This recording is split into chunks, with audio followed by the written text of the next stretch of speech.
Well, hello everyone, this is Soviet Russian Bear back with a new video. Did you miss me, guys? So, why did European leaders gather in Brussels for an unscheduled EU summit? To mark the approaching 100 days of the military operation in Ukraine with a new sixth package of sanctions against Russia, the meaning of which, however, is no longer clear to anyone. If Europe wants to stop the defeat of Ukraine, then it is necessary not to impose new sanctions, this will not help anyway, but to directly announce to Kiev that there will be no new arms supplies, no candidate status in the EU, and the Ukrainian authorities themselves need to look for a way to make peace with Russia. Europe must admit, and it should have done so back in 2014, that relations between Ukraine and Russia are not an intra-European issue.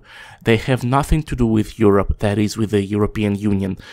These are foreign affairs for the EU, and it is better not to get involved in them, not to muddy the waters, and even more so not to count on increasing your sphere of influence at the expense of historical Russian lands. And certainly not to bet on the defeat of Russia.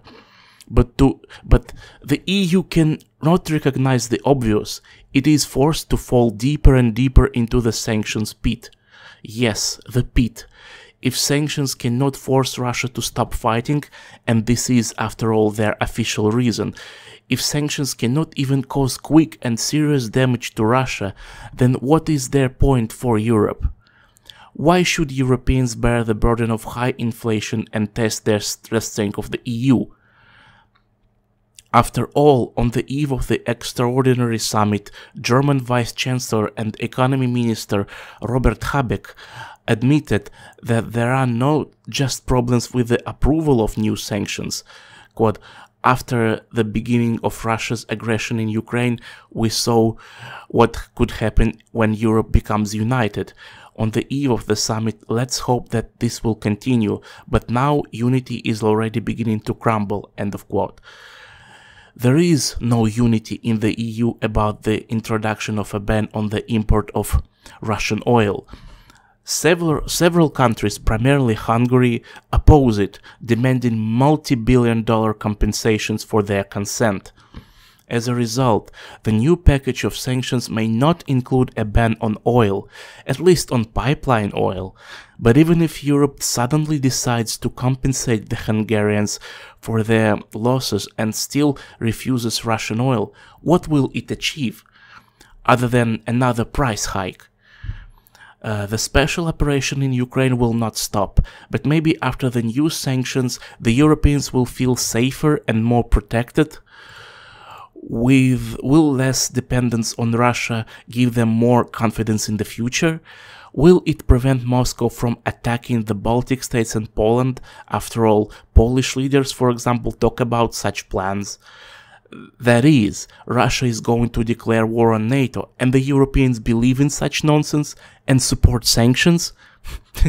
So far, yes. According to public opinion polls conducted by the Alliance of Democracies Foundation, created 5 years ago by former NATO Secretary General Anders Fogh Rasmussen. The results were published by The Guardian under the revealing headline, "Negative views on Russia mostly restricted to Western liberal democracies," polls show. Indeed, the survey was conducted not only in the West, a total of 52 countries were covered, but first about Europe. 55% of Europeans supported the termination of economic ties with Russia. It is not surprising that Poland, 87%, and Ukraine itself, 80%, turned out to be the most negative towards our country. But unexpectedly, Portugal, 79%, took third place. Here, however, not only anti-Russian propaganda could have an impact, but also rather modest ties to our country, including energy ones. The Portuguese economy does not depend on the export of Russian oil and gas. Sweden's fourth place, 77%, is understandable, but the high percentage in traditional friendly Italy, 65%, is surprising. The same number of supporters of sanctions in the hostile UK, although the dynamics are important here. The survey of the Alliance of Democracies was conducted most likely in early spring, but data from the other studies show that in same Britain, the number of supporters of sanctions wars in March-May fell from 50% to 36%. The price increase also played a role. Germany with 62% is above the average European level. Moreover, the number of those who advocate an embargo on Russian energy carriers even increased there in March-May from 44% to 50%. The United States is on par with Germany, the same 62% of supporters of sanctions against Russia, but in 2 months their number, according to other polls, has decreased from 62 to 45. The general trend is clear. While inflation was hitting the pockets of Europeans and Americans, they were convinced that Ukraine's victory over Russia, or as it is called, preventing Russia's victory, quote-unquote, was possible. There was a majority of supporters of sanctions.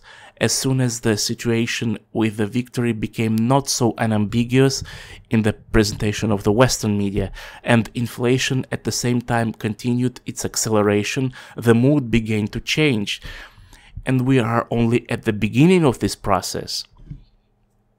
So what does Russia have to do with it? Nothing fundamental. Our actions really do not depend on what the Europeans think and do. Sooner or later, with more or less effort, we will achieve what we have planned. Ukraine will be taken out of the sphere of influence of the West, but the sentiments of the Western elites and Western citizens should be kept in mind when planning the stages of not even a military, but a geopolitical special operation that runs in parallel with the fight. And it is of paramount importance for the whole world, not just Russia. Therefore, even the numbers of the Alliance of Democracies survey of non-Western countries show that almost all of them have a positive attitude towards Russia and oppose the sanctions war. By the way, even among the EU countries there are two, Hungary and Greece, in which most people do not support the severance of economic ties with our country. And there are 20 such countries outside of the 52 in which the survey was conducted. But it is important who exactly. And these are the largest Asian countries: China, India, Turkey, Indonesia, Pakistan. In Asia in general, the majority is for Russia. Here is Thailand with Malaysia and Vietnam with the Philippines. The same situation is in the Arab world: Saudi Arabia and Egypt, Algeria and Morocco. And in Africa, Nigeria, South Africa and Kenya. In Latin America, the votes were evenly split.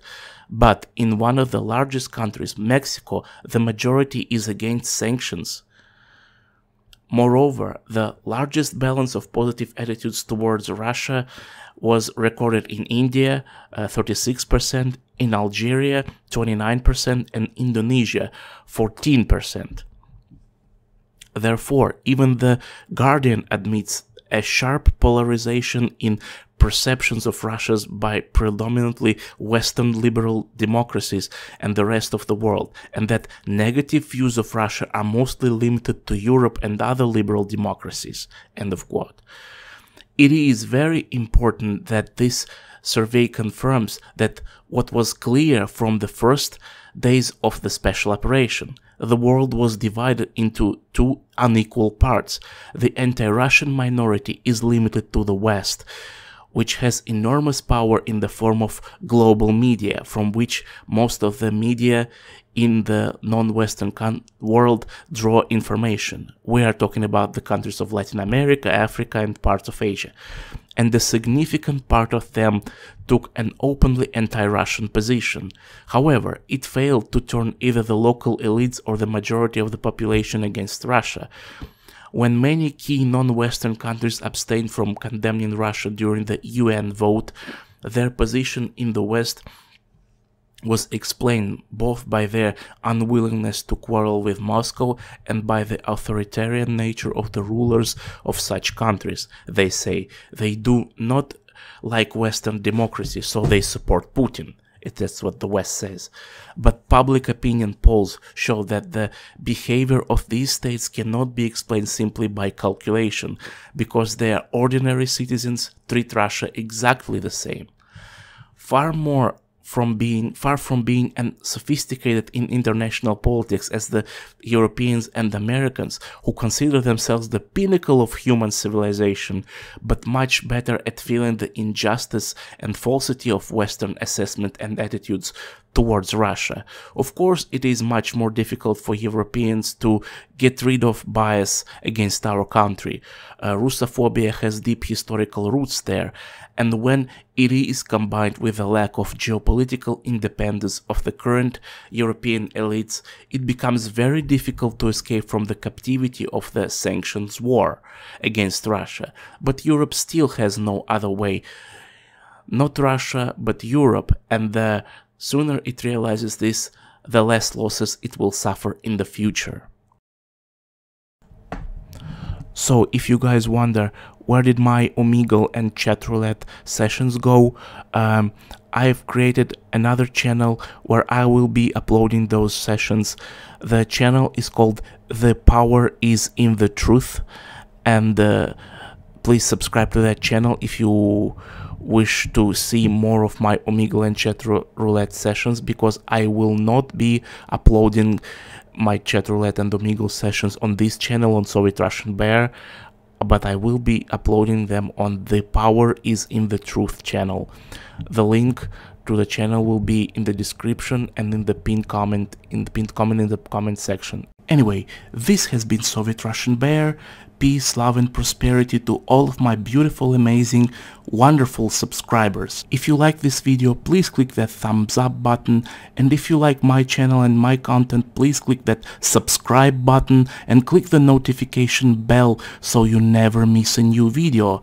Anyway, Soviet Russian Bear out, до свидания.